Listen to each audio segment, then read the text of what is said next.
Hello and welcome to another Cinema4D tutorial. My name is Muhammad from Motion Time YouTube channel, and in this tutorial I'm going to explain to you camera and post-processing override settings in Corona render engine for Cinema4D.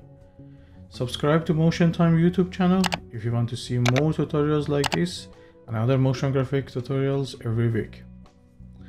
First section is camera and post-processing, which allows you to override the exposure-based edits for your render.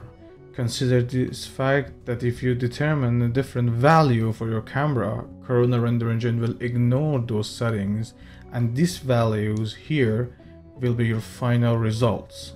Next section is basic photographical settings. Here you can enable the photographical exposure controls and change them as you wish. And remember, the sensor width value also affects the depth of field effect. Next section is LOT, which allows you to use your LOT in your scene. And it has a directory that you could put your LOT file in it and use it later on. And also have an opacity option for the LOT that you're currently using. Next section is bloom and glare. This controls bloom and glare appearance in your rendering image. Bloom is a soft, bigger glow around bright objects. Glare is a smaller, sharp flash effect. Next section is sharpening.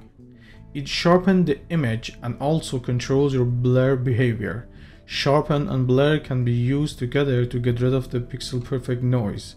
The default value also works well. Next section is the depth of field.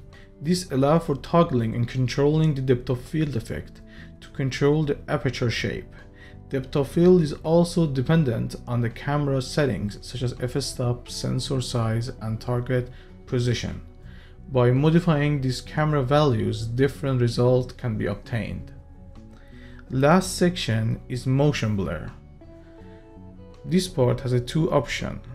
Enable camera, which with this option enabled, you will have a motion blurry result based on your camera movements.